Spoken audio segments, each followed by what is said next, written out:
إلى هذه ولقنة صلى الله حضرتنا بالمصطفى رسول الله وإلى إخواني من الأنبياء المرسلين والشهداء والصالحين والملائكة المقربين خصوصا Syekhana al-Akbar Mujaddid al-Baghdadi wa khususan yang santri Maulana Syekh Abdul Halim Bisram membaik ibn Bajwa Jumbaduratim Walim Al-Fatihah.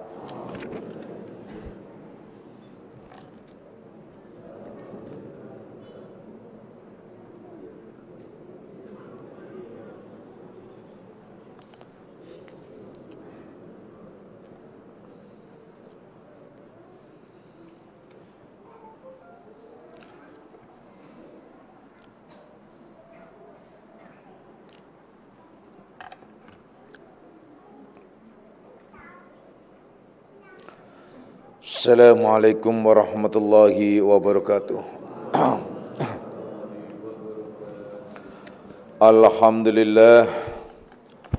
Alhamdulillahilladzi karrama bani adama wastafa minhumul ulama wa akhtara minhumuz zuhada wal hukama wal kurama wa faddala minhumul arifina billahi wasyifat wal asma wa azzaquhum lazzatal mahabbati wa adallahum haqiqatil asya'i minal ardi was sama wassalatu wassalamu ala sayyidina Muhammadin khatamil anbiya alladzi khuliqa min zatihi wa minhu jami'ul asya wa ala alihi wa ashabi sadatil awliya wa ala tabi'in wa tabi'it tabi'ina lahum bi ihsanin ila yaumil jazaa.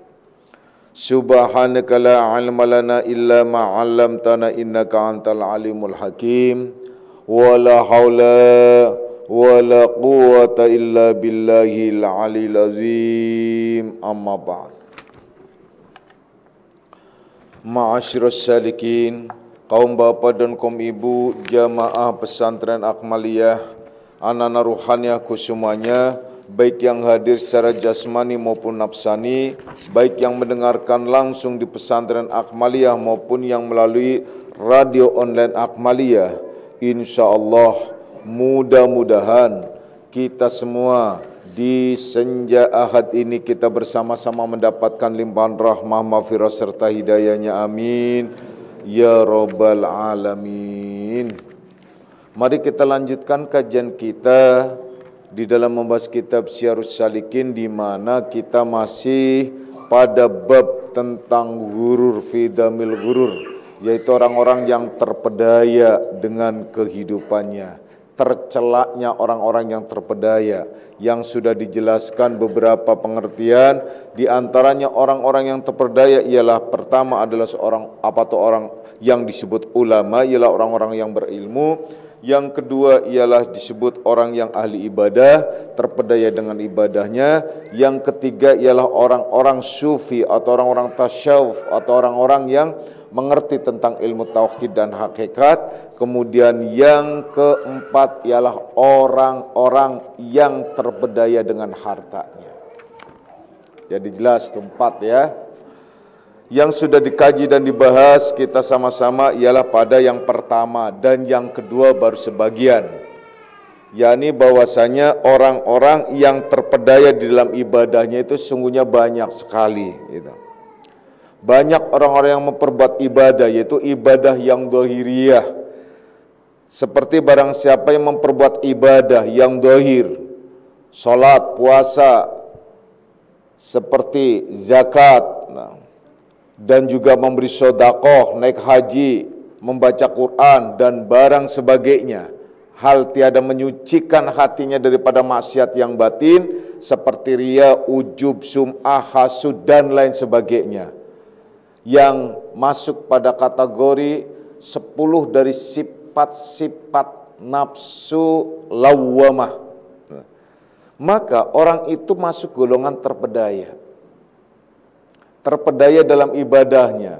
Ia hanya bisa melaksanakan ibadah-ibadah yang lahiriah, tetapi intisari dari ibadah itu ia tidak melaksanakannya, bahkan tidak mengerti apa yang dimaksud di dalamnya. Seperti juga sudah Bapak jelaskan tentang hadis Rasulullah sallallahu alaihi wasallam yang menyatakan inna fi jasadibni adama mudghah idza saluhat soluhalaha sairul badani wa idza fasadat fasadalaha sairul badani ala wahiyal qalb. Ketahuilah bahwasanya di dalam jasad manusia itu ada segumpal daging. Apabila baik, baiklah. Apabila buruk, maka buruklah. Maksudnya baik seluruh badannya, buruk seluruh badannya. Apa itu? Ialah hati. Buruk badan di sini ialah apabila hati lahiriah. Apabila hati mencakup dan terkait dengan masalah hati yang batinia, wilayah batinia seperti qalb contohnya atau fuad, itu persoalan tersendiri. Kaitannya ialah buruk akhlaknya, buruk sifat-sifatnya. Kalau lahiriah memang tergantung hati, jantung. Jantung seseorang baik-baik semuanya, hatinya baik-baik semuanya. Kalau tidak, rusaklah. Anak-anakku semuanya. Jadi itu pada wilayah lahiriah. Tapi yang dikehendaki hadis di sini yang dimaksud ialah ala wayal qalb, itu bukan qalb yang dikehendaki hati sodron, yang disebut sodron itu dada. Melainkan ialah qalb yang masuk juga pada wilayah fuad. Jadi apabila hati kita itu baik, maka baik seluruhnya. Apabila hati kita buruk, buruk seluruhnya. Ya, karena hati itu adalah hakikatnya rumah Allah. Kalau rumah Allah tidak berpenghuni, rusak. Rumah saja, kalau tidak dihuni, lama-lama itu adalah rusak. Masih penting kalau hanya rusak. Kalau di kampung-kampung, apalagi di Jawa tuh ada rumah yang tidak berpenghuni namanya rumah subung. Kalau rumah subung, rumah yang gak berpenghuni itu biasanya banyak jantarinya, banyak jinnya, banyak setannya. Nah begitu juga kalau hati kalian tidak berpenghuni, yang disebut penghuninya ialah Allah dalam tanda kutip di sini, tentu di dalamnya banyak dedemit tuh. Hatinya kalian banyak dedemit. Kenapa? Banyak setan, iblis dan sebagainya. Karena tidak berpenghuni lagi, kosong. Qalbu mu'min baitullah, hatinya orang mukmin itu rumah Allah. Ternyata adalah Allah tidak menghuninya. Ini persoalan. Masa sih Pak? Iya. Lah hati kita kan orang banyak. Saya aja punya anak, istri dan seterusnya. Berarti Allahnya banyak dong. Allahnya di istri saya, Allahnya. Bukan begitu caranya ngitung. Betul. Kalau caranya ngitung, contoh kalau ngitung air dipisah-pisah ya jadi lain-lain. Air gelas, ya kan? Ada lagi air apa? Air kendi, air sumur, air macam-macam. Kalau tapi air yang nggak bisa dipisah-pisah, ya. Ya satu hakikatnya, menyatu itu air ya. Dah kita tidak membahas terlalu jauh ke sana. Intinya ialah bahwa hati itu sangat penting. Jadi banyak orang yang terpedaya dengan ibadahnya karena tidak paham tentang hatinya. Disebutkan di sini orang yang terpedaya di dalam melakukan ibadah itu yaitu amat banyak dan tidak lepas orang daripada terpedaya ia di dalam ibadahnya itu melainkan mengetahui kaifiat ibadahnya itu seperti yang disebutkan juga di dalam kitab-kitab. Termasuk adalah Syarus Salikin, termasuk dalam kitab Ihya Ulumuddin, termasuk dalam kitab dan banyak lagi kitab-kitab lain. Kalau tidak paham kaifiatnya, tata caranya ibadah tersebut, tentu akan rusak. Kemarin sudah disinggung. Sebut saja, contoh saja kaifiat wudu. Nah, kaifiat wudu, orang akan menjadi was-was wudunya itu orang yang terpedaya. Banyak tuh orang yang bolak-balik wudu. Habis wudu, udah keluar dari tempat wudu, balik lagi wudu lagi. Merasa nggak yakin bahwasanya dirinya itu adalah sudah suci belum dari hadas kecil. Balik lagi. Terus balik lagi, itu ada orangnya, itu penyakit was-was itu juga yang memperdayakannya. Jadi banyak sekali. Nah oleh karena itu terpedaya di dalam ibadah baik secara lahiriah kaifiatnya maupun wilayah batiniahnya. Secara lahiriah banyak juga orang yang terpedaya, faham batiniahnya tapi tidak faham lahiriahnya, akhirnya terpedaya dia. Contohnya wudhu, dia enak-enakan saja, gampangin wudhu, main cimit-cimit saja. Apa tuh basuh air langsung cuma gini-gini. Ternyata di sini nggak terbasuh, nggak sah, terpedaya itu, nggak sah loh. Jadi kalau namanya wudhu, siram air, kalau air itu ngucur, siram sampai di sini.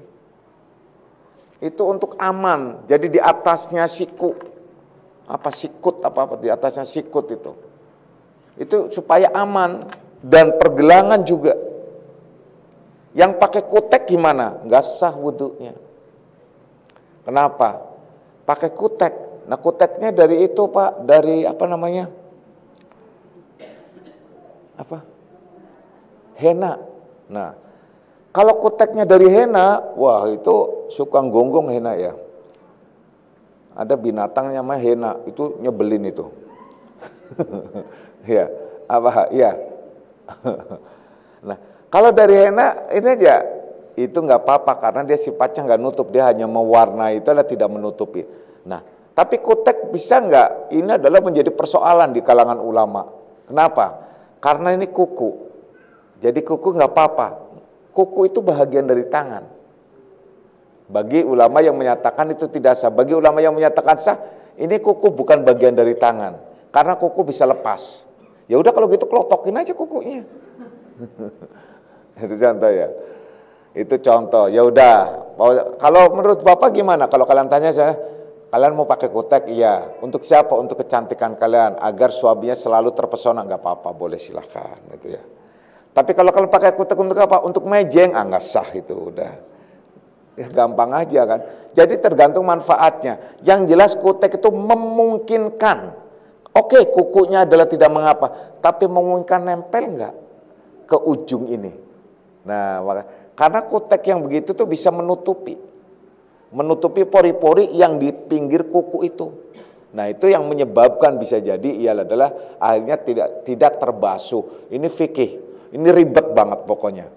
Ini kutek nih. Nah kalau tato gimana? Tato, kalau orang yang sudah ditato harus dilepas nggak? Nggak harus menodai untuk kedua kalinya. Yang penting taubat. Kalau tatonya sekujur badan, ya udah dia taruh aja di taman safari sana. Ribet banget tuh tato sekujur badan itu kan. Kalau hanya tato karena kepengin pada saat dulu tuh ngetrenan pakai tato gitu, nggak apa-apa. Yang penting taubatan nasuha. Nah itu ya, itu nggak apa-apa. Yang penting taubatan nasuha. Jangan dilukai lagi untuk dibersihkan. Ini melukai untuk kedua kalinya, berarti malah menjadi haram lagi. Jadi udah biarin aja buat kenang-kenangan, nginget bahwasanya kalian pernah bandel, udah selesai. Udah gitu aja kenang-kenangan gitu, ditatoin itu segala macam gitu ya. Dah. Apalagi? Nah, di dalam wudhu, kita urut aja satu-satu supaya kalian tidak terperdaya. Wudhu yang benar bagaimana sih? Wudhu yang benar nih Bapak kasih tahu, makanya Bapak kadang-kadang pengen mempraktekkan. Pertama-tama kalian tuh istinja. Jangan tiba-tiba wudhu. Bersih-bersih dulu. Apa yang di hidung atau di ini kucing-kucing nggak apa-apa. Itu sebenarnya itu yang paling bagus juga udah bersih-bersih dulu, cuci gitu udah. Kemudian pada saat pertama kali setelah itu apa sih yang dilakukan? Mencuci pergelangan tangan itu sunnah. Berkumur-kumur itu sunnah. Mengisap air ke lubang hidung itu sunnah, bukan nyuci ya, ngisep. Jadi kalau bukan ini gini, ini bukan lubang hidung, ujung hidung ini kan. Yang kagak digini tuh pot ini tuh gitu loh, gini dikit kayak itu baru dikeluarin, itu yang benar. Itu maksudnya kenapa? Karena dulu kalau di Arab itu kan angin dan debu banyak, jadi suka nempel debunya itu, dan itu penting sekali, dan itu untuk kesehatan juga. Nah itu loh. Kumur-kumur Kumur-kumur apa? Kalau kalian habis makan barangkali ada nyelip di sana sini soalnya, karena pada saat kalian sholat Allahu Akbar nyelip gitu. Ini mau gitu, khawatir depan. Udah ada telan. Udah. Salah itu. Kenapa? Ya udah batal puasa sholatnya. Nah itu maksudnya itu begitu. Jadi kumur-kumur, makanya kumur-kumur tuh sunnah hukumnya. Kalau kalian nggak habis makan, nggak merasa sudah bersih mulutnya, ya nggak apa-apa. Udah selesai ya. Dah, kita runut deh satu-satu supaya nggak terpedaya ya. Kemudian yang wajib apa saja sih wudu? Yang wajib ialah membasuh muka, kemudian kedua tangan sampai siku, kemudian mengusap sebahagian kepala, bukan rambut, bukan begini. Karena pakai kudung, akhirnya dia keluarin rambutnya dikit, riset gitu loh. Fikihnya itu bukan. Itu bukan yang dimaksud sebagian kepala itu. Rasulullah itu mencontohkannya setelah mau sembuka langsung air itu kupas langsung ini. Nah baru tidak 3 kali sebenarnya. Khusus untuk mengusap kepala cukup 1 kali. Set begini langsung ke telinga. 1. Nah baru telinga dikucek-kucek tuh. Nah barangkali ada yang meler. Nah gitu kan. Nah itu udah. Baru setelah itu kaki itu sampai mata kaki. Itu sela-selanya juga harus diginikan. Itu sebaiknya yang benar itu begitu ya. Kemudian pada saat kita sudah mulai membasuh. Nah, membasuh mulai dari ini semua, kemudian pakai enggak seperti doa Allahumma bayyid dan lain sebagainya itu kalau muka dan sebagainya. Itu adalah doa-doa biasa.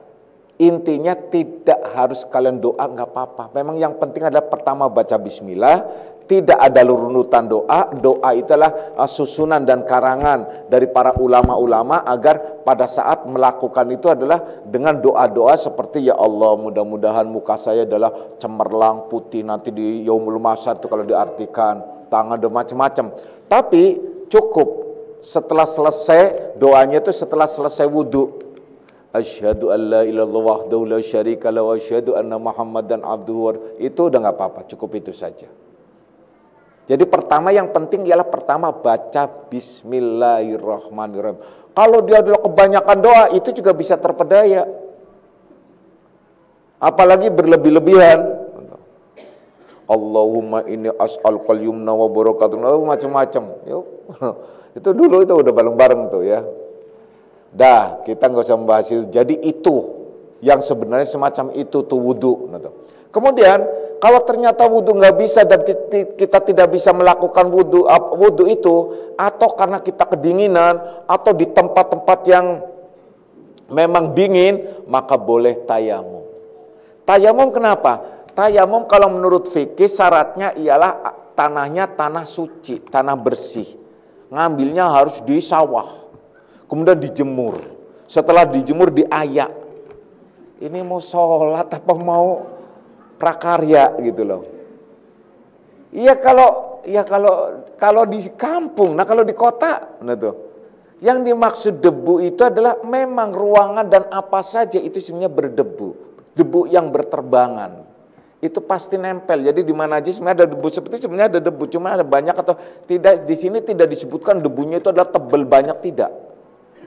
Jadi cukup tekan di sini, cuma sebut saja di sini. Ini saya kalau begini aja udah sah. Blok. Tepuk. Nah, mukanya. Nah, kalau muka ini harus dari sini, muka depan sini gini. Itu begitu. Jadi gini langsung set udah, tepuk lagi. 2 kali tepuk. Jangan di sini lagi, dipisah di tempat lain. Klek begini, baru tepuk, nih, tumpang begini, tarik, puter, ininya puter lagi ke sini, baru lurus, nih begini. Begitu juga sama, set begini terus puter, sampai sini puter, ininya yang diputer, bukan ini ya, puter ininya, puter langsung. Nah itu tuh tayamum, yang benar tuh begitu. Jadi bukan tayamum Itu terpedaya lagi, gitu ya. Ada lagi, dulu orang baru belajar sama saya, saya baru datang, belum belajar, baru datang. Terus, aduh saya sakit benar. Ya udah tayamum aja, ya udah tayamum. Katanya harus wudu, artinya nggak perlu di sini aja tempel, itu tempel kayak wudu, itu kaki segala macam. Kamu tayamum apa wudu? Ya kan tayamum kayak wudu kan? Bukan begitu caranya. Nih praktek ini begini, yaitu seperti tadi. Jadi tayamum itu hanya 2 bagian yang diusap, muka dan tangan. Jadi kaki nggak perlu. Ini kaki segala macam, ntar kumur-kumur lagi pakai debu. Repot lagi. Enggak, nama tayamum itu hanya 2 bagian, yaitu muka dan tangan. Dan tayamum itu dapat membersihkan, artinya mensucikan hadas besar dan hadas kecil. Jadi kalau kalian kedinginan bangun pagi, sementara kalian punya hadas besar, kalian boleh tayamum. Selesai semua. Sebenarnya begitu. Kalau nggak ada air, apalagi dikontrakan, pompanya mati lagi, udah semuanya udah boleh itu tayamum ya. Kemudian jelas ya itu wudu dan tayamum. Kemudian orang kalau hanya paham tentang wudunya saja, ya, itu sudah secara kaifiat lahiriahnya udah benar, tetapi tidak paham maksud dan tujuan wudunya itu, ini juga terpedaya. Karena dia hanya sekedar melakukan hal-hal yang lahiriah saja, tidak masuk ke wilayah batiniahnya. Padahal yang dimaksud untuk cuci tangan di sini, tangannya jangan jahil dalam kehidupan itu. Kemudian apalagi kumur-kumur, mulutnya, tolong mulutnya itu jangan bawel, jangan cerewet, apalagi untuk ngomongin keburukan orang lain. Itu wudu yang sesungguhnya. Kalau tidak mempraktekkan ke sana seperti itu dalam kehidupannya, itu masih terpedaya ibadahnya. Ini bagian yang kedua, ya. Apalagi setelah kumur-kumur kemudian mengisap, membasuh, artinya membasuh hidung. Itu maksudnya hidung itu kalian apa sih? Mencium, mencari. Jangan kalian mencari-cari kesalahan orang lain. Jangan suka ngendus persoalan orang lain. Ngapain sih? Orang yang suka ngendus itu kan kalau nggak kucing anjing. Ngendus-ngendusin gitu, langsung cari gitu loh. Nggak penting. Kalau kalian sudah hidung itu sudah dicuci tapi suka ngendus, mencari-cari kesalahan orang lain, itu persoalan, jangan sampai gitu. Itu yang dilarang, bahkan gak boleh kalian suudon, ya. Zon itu gak boleh. Kemudian kalian juga mencari-cari, membicarakan aib orang lain, gitu. Itu juga gak boleh, wala tajassasu dan seterusnya. Itu hidung maksudnya. Jadi kalau membasuh hidung tapi tidak menyelesaikannya, masih mencari-cari kesalahan orang lain, masih mencari-cari mungkin kalau sekarang sebut kepo. Nah, orang yang kepo itu berarti orang yang belum basuh hidungnya tuh. Kepo banget sih, kepo dengan persoalan orang lain. Kenapa? Ya itu tadi, karena sudah terbiasa kita melihat ya, apalagi di medsos. Jadi jangan kepo-kepo banget. Ya udah biarin aja gitu ya. Tapi kalau keponya yang benar sih nggak apa-apa. Kalau keponya yang nggak benar, yang artinya membuat nggak benar, itu yang menjadi persoalan. Kemudian mencuci muka, ingat di muka itu ada mata. Jangan buat melihat macam-macam. Mencuci tangan, ingat tangan itu adalah panjang. Jangan buat mengambil sesuatu. Nah itu. Mengusap sebagian kepala itu ada pikiran jangan kotor. Jangan untuk berpikiran yang kotor, untuk yang jahat dan sebagainya. Kaki, cuci kaki, telinga, jangan untuk mendengarkan sesuatu yang buruk. yang baik-baik saja. Kaki adalah untuk melangkah pada langkah-langkah yang baik, bukan yang buruk. Itu baru orang tidak terpedaya. Kalau dia wudhu tapi masih melangkah yang buruk, masih melakukan hal-hal yang itu tidak ada yang dicuci, berarti tidak ada artinya hakikat wudhu. Hakikat wudhu itu harus begitu, ya. Itu. Kemudian begitu juga sholat. Kemarin juga sudah dijelaskan tentang sholat itu. Seperti orang yang melakukan sholat, banyak yang terpedaya sholatnya itu. Karena apa? Karena kaifiat sholatnya juga gontok-gontokan. Masalah apa? Masalah baca usolli apa tidak usolli gitu loh. Kalian mau baca usolli fardul maghribi salasa rakaatan atau usolli fardul isya arba rakaatan atau apalagi usolli, pakai usolli harus pakai usolli, ya boleh, silahkan. Kalau memang kalian ingin mentajdidkan niat kalian, mengingatkan kembali pada, nggak apa-apa. Tapi jangan mencela orang yang tidak pakai usolli, karena kalau ia udah sadar di dalam diri bahwa dia berdiri akan melakukan sholatnya apa sih? Sholat maghrib atau sholat isya, atau itu nggak membaca usolli nggak apa-apa. Orang yang membaca usolli itu adalah karena di situ adalah ada dalam bentuk pelajaran. Pada saat anak-anak tanya, niatnya gimana Pak? Niatnya ini kalau diucapkan usolli, aku sengaja sholat, aku niat sholat. Nah, itu loh. Sholat apa? Sholat zuhur. Berapa rakaat? 4 rakaat. Nah, itu. Sendirian atau imam atau makmum? Ya boleh imaman, boleh makmuman. Nah, atau enggak pakai makmuman, langsung lillahi ta'ala, udah selesai.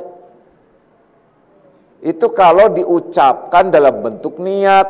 Tapi kalau kalian sudah sadar bahwa saat kalian berdiri kalian itu akan melakukan sholat zuhur, itu sudah niat. Itu sudah niat namanya, artinya niat. Nah, pada saat kalian berdiri, di situ juga banyak orang yang terpedaya kadang-kadang. Karena tidak memukoronakan dan tidak mentasdikkan, membenarkan, artinya menyadarkan diri. Man Allahu Akbar, gak baca usolli juga, ya. Itu salah juga, terpedaya juga. Makanya kalau yang baca usolli bagus, tapi dengan catatan dia tahu, sadar bahwa baca usolli itu adalah untuk menyadarkan. Jadi ingat, oh iya bahwa ini ada sholat zuhur, oh iya bahwa ini sholat asar, oh iya bahwa ini sholat maghrib, sholat isya dan sholat subuh dan seterusnya. Tuh begitu. Tapi kalau dia sudah sadar nggak apa-apa, nggak baca juga, karena niat itu letaknya di hati bukan di mulut. Mulut itu ucapannya, letaknya di hati, niat sholat gitu loh, ya. Dah, kita lanjutkan lagi. Kemudian di dalam sholat juga banyak orang yang terpedaya dengan takbiratul ihramnya, bisa jadi diulang-ulang. Karena itu tadi, nih kalau di dalam fikih itu adalah ada mukoronah, ada qasad, ada tasdik. Wah, mengqasadkan, memukoronakan, menghimpunkan maksudnya, supaya konsentrasi, memfokuskan. Jadi memukoronakan dan mengqasadkan, meyakinkan, membenarkan, mentasdikan bahwa ia adalah mau sholat. Itu sampai ingat terus gitu. Udah. Itu kalau enggak ini, kalau yang ini yang benar-benar kebiasaan kepengennya pas, kadang-kadang dia lama. Kadang-kadang juga Allahu Akbar dia lepas lagi. Ini orang-orang terkadang itu orang terpedaya gitu. Kenapa? Karena tidak yakin betul. Saya pernah terjadi juga sholat di satu tempat, di sebuah musola, di suatu kampung tertentu lah, bukan kampung-kampung banget sih, masih daerah Jakarta juga. Sholat di sebuah musola. Kemudian waktu itu sholat maghrib, mau maghrib atau isya, antara maghrib dan isya lah, saya lupa. Nah, udah, imam datang, komat dong, udah komat, udah berdiri, udah pada berdiri semua, udah. Nah, saat itu saya sebenarnya setelah dialog banyak dengan orang-orang sekitar itu di situ. Nah, saya berdiri, udah langsung. Setelah itu Allahu Akbar, langsung saya Allahu Akbar. Saya Allahu Akbar, imam lepas lagi. Batuk-batuk saya ambil lepas-lepas, kemudian saya ambil meludah. Di samping itu ternyata ada kaleng. Tempolong itu di pengimaman itu dulu tuh musola-musola kadang begitu tuh. Kalau imamnya itu adalah memang imam rawatib sendiri itu satu, gitu. Rumahnya biasa sebelahnya musola, gitu. Nah itu bikin musola itu begitu. Jadi begini, Allahu Akbar, gitu. Ya ampun, saya pikir dia lepas lagi, udah lepas lagi. Nah saya bingung, udah Allahu Akbar, saya udah berlepas lagi, kalau udah lepas lagi. Akhirnya ngelirik sebelah bilang, kalau di sini Pak, nggak akan takbir makmum kalau imamnya belum baca Fatihah. Kenapa? Karena kalau belum baca Fatihah pasti dia lepas lagi. Gitu. Allahu Akbar, kadang-kadang batuk-batuk. Makanya itu ada ini apa tuh? Kaleng biskuit apa kaleng apa gitu. Gitu. Aduh, ampun. Nah, kayak orang ini udah ngeludah begitu juga udah lepas lagi, dan itu berulang kali, kadang sampai 2-3 kali. Saya nggak ketipu lagi dong, saya diem aja lah. Allahu Akbar, dia bilang. Bener juga, batuk-batuk lagi betul, tapi nggak meludah, dia lepas lagi. Sampai 3 kali. Setelah baca Fatihah baru Allahu Akbar. Itu ada orang yang terpedaya semacam itu.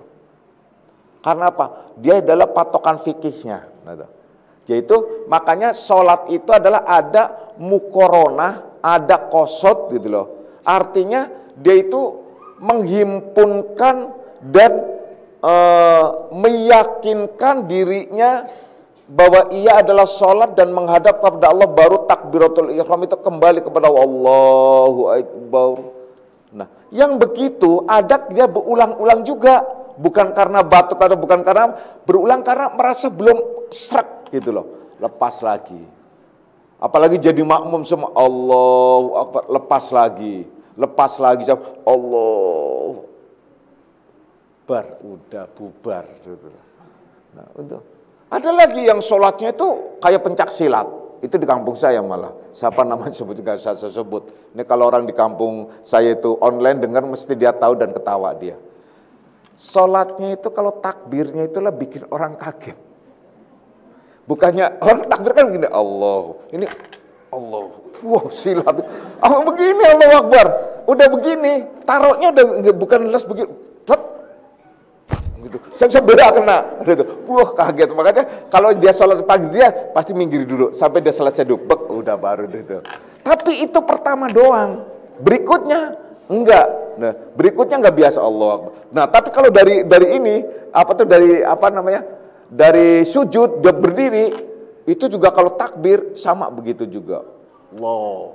Gitu, udah pokoknya minggir aja dulu gitu sebelahnya itu. Gitu. Jadi gini, takbir begini, sukir kayak orang mau silat aja gitu. Takbir kan yang bener apa sih kalau takbir? Allahu Akbar. Sebenarnya menurut fikih, ya ini juga fikih adalah di Sapina dan ini juga hadis juga sahih. Ini di menghadap kiblat. Ini telapakannya menghadap kiblat, kemudian ini rata dengan bahu. Ini cuma Allah. Tapi boleh juga dalam fikih lain itu menyatakan di telinga Allah. Ya, enggak apa-apa.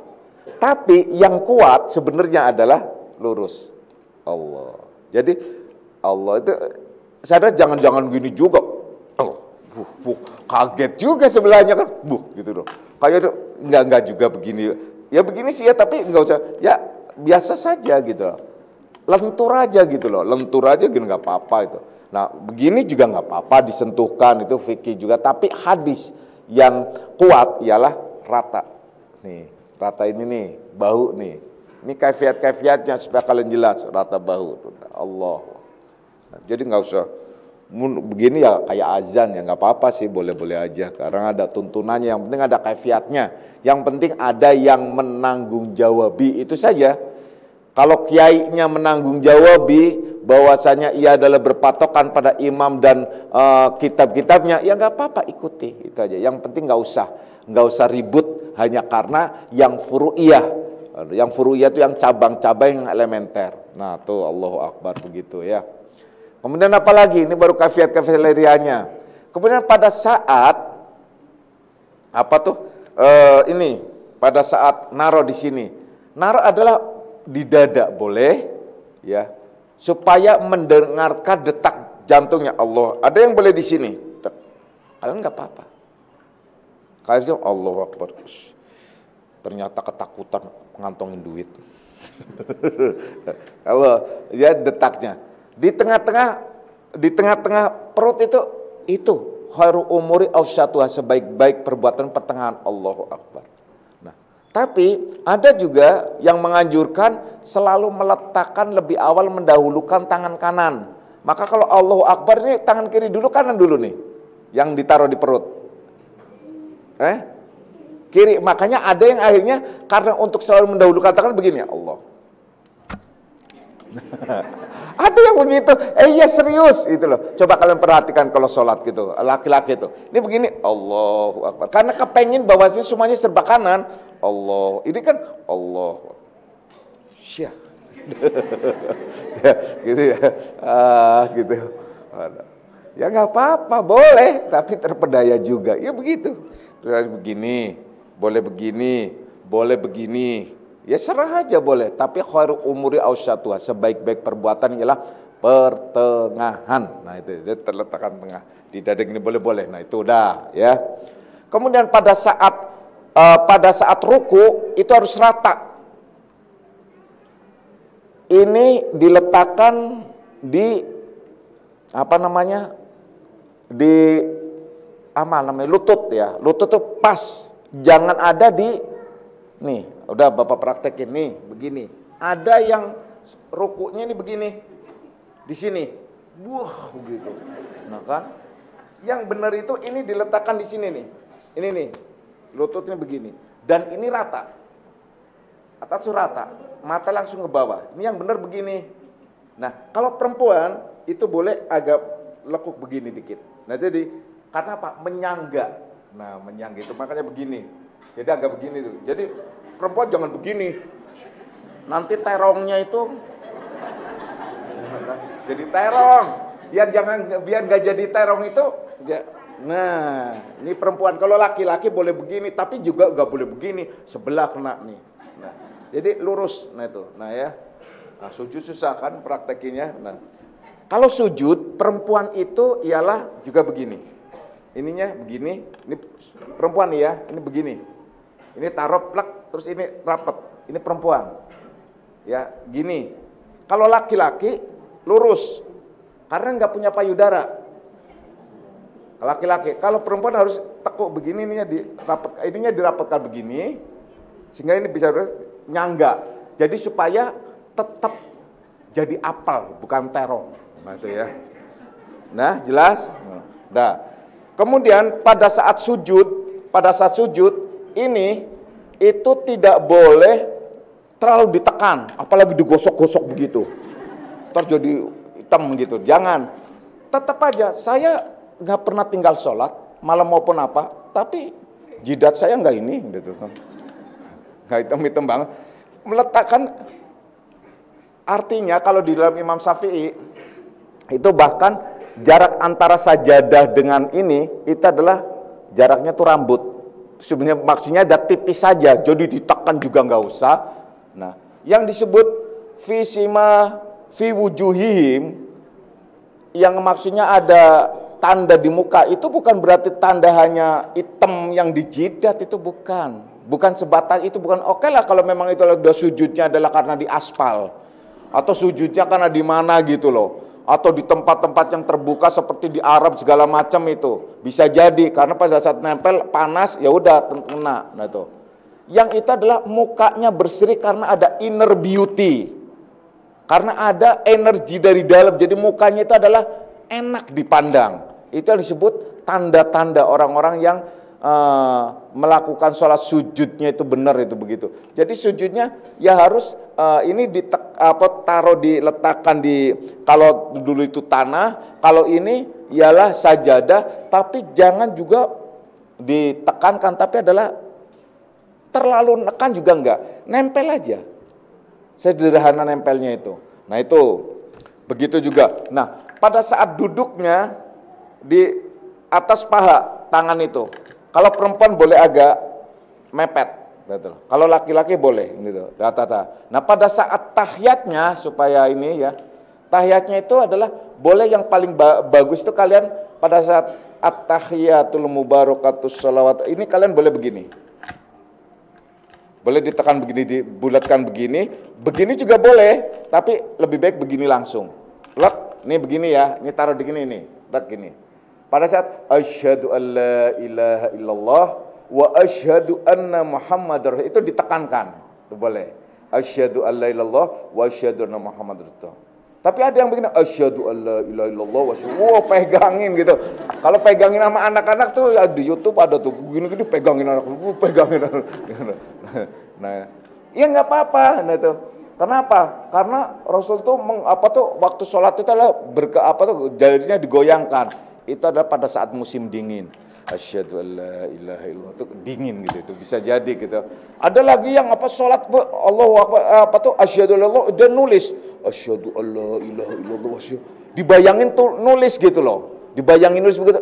Itu Bapak nggak main-main. Ini bener itu. Dia nulis begitu. Nah, kalau nulis begitu kelamaan pegangin aja sebelahnya. Diem itu. Ya. Nah, jadi yang sederhana saja asyhadu alla ilaha illallah wa asyhadu anna muhammadar rasulullah itu karena di sini ada makna tauhid dan hakikat. Asyhadu alla ilaha illallah itu gerakannya, wa asyhadu anna muhammadar rasulullah itu adalah ditekankan kepada Muhammad majazi, yaitu ini Muhammad yang sesungguhnya itu adalah jasmani dan ruhani. Nah itu ya.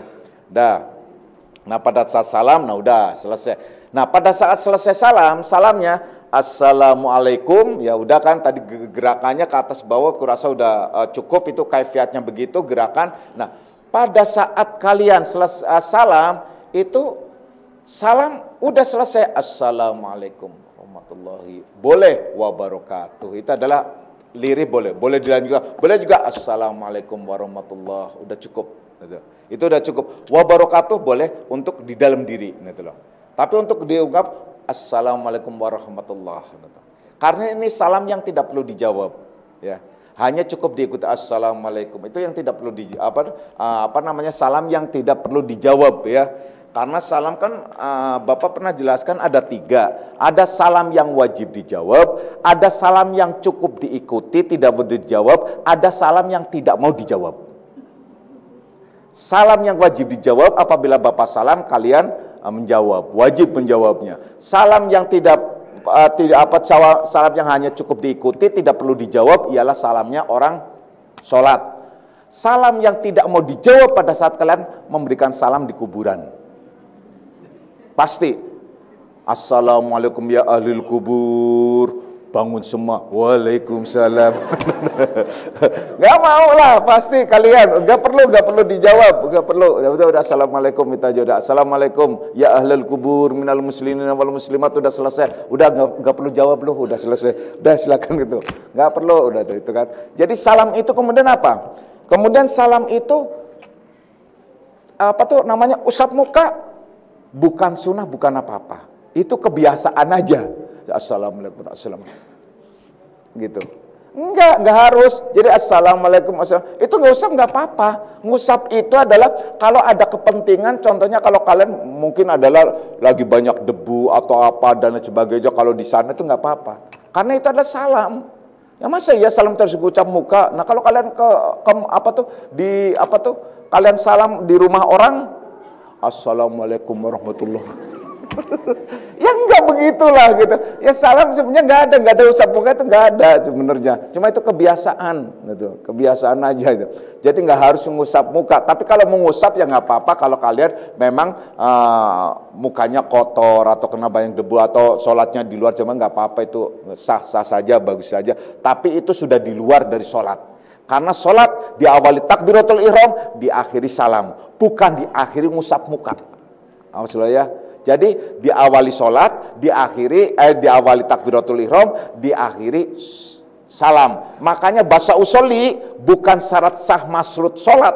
Karena dia di luar daripada sholat. Sholat itu ialah awalnya takbiratul ihram, akhirnya salam. Kemudian salam mengusap muka, ya boleh-boleh saja, nggak apa-apa. Gitu. Rangkaian itu nggak apa-apa. Jangan kemudian dikit-dikit bid'ah, nggak apa-apa. Nah, dah jelas itu kaifiatnya dalam sholat ya.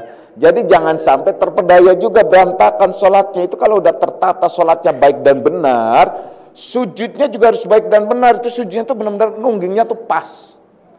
Jadi pada saat laki-laki itu adalah harus gak boleh ini kalau sholat biasa, kecuali adalah kalau sholat tasbih ya. Kalau sholat tasbih kan panjang untuk menandakan pada saat sujud pertama adalah kalian angkat begini, pada saat sujud kedua adalah boleh begini. Karena apa? Untuk menandakan supaya jangan keder.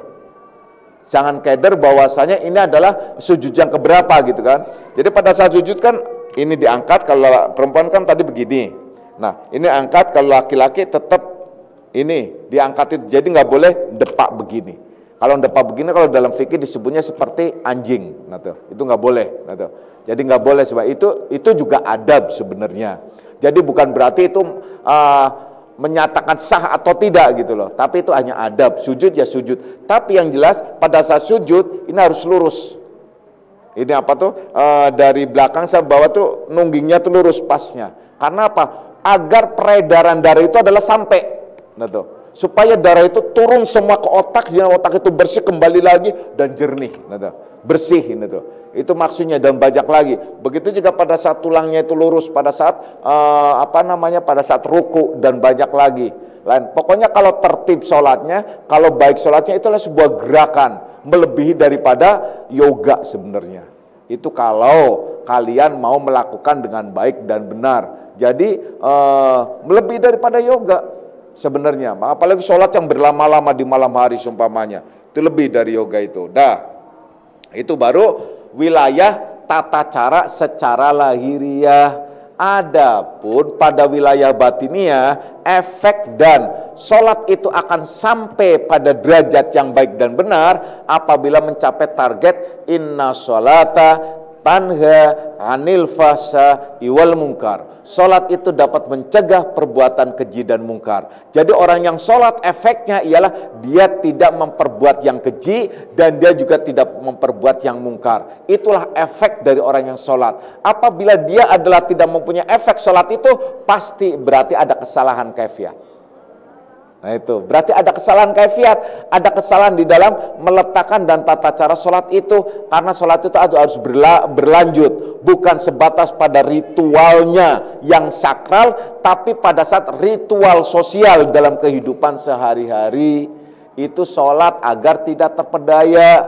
Makanya sholat itu akan membentuk kelakuan yang baik. Karena apa? Paling tidak dia tidak memperbuat yang keji dan juga tidak memperbuat yang mungkar dalam kehidupan sehari-harinya. Ya, dah. Kemudian masalah puasa. Nah, sholat ya, ini belum masuk kepada pengertian-pengertian supaya tidak terperdaya. Apa sih efeknya sholat? Apa sih maksudnya takbir? Allahu Akbar. Apa sih maksudnya takbir seperti takbir? Pengertian takbir yang dimaksud itu apa? Kemudian pengertian ruku apa? Pengertian dan seterusnya itu ada makna-makna tersendiri. Yang rosih, yang baik dan yang benar yang bisa diamalkan dalam kehidupan sehari-hari. Kalau tidak paham, tidak mengerti semacam itu, terpedaya lagi sholatnya, juga tidak akan ada efek sholat itu. Ya, karena udah dengar azan, kita lanjutkan pada kajian yang akan datang ya. Ingat-ingat ya tentang sholat dan selanjutnya. A'udzubillahi minasyaitonir rajim. Bismillahirrahmanirrahim. Raditu billahi rabbil alamin Muhammadin nabiyya. Raditu billahi rabbil alamin Muhammadin nabiyya. Raditu billahi rabbil alamin Muhammadin nabiyya. Asyhadu an la ilaha illallah wa asyhadu anna Muhammadar Rasulullah. Hadanallahu ikum iman wa lafu minkum. Assalamualaikum warahmatullahi wabarakatuh.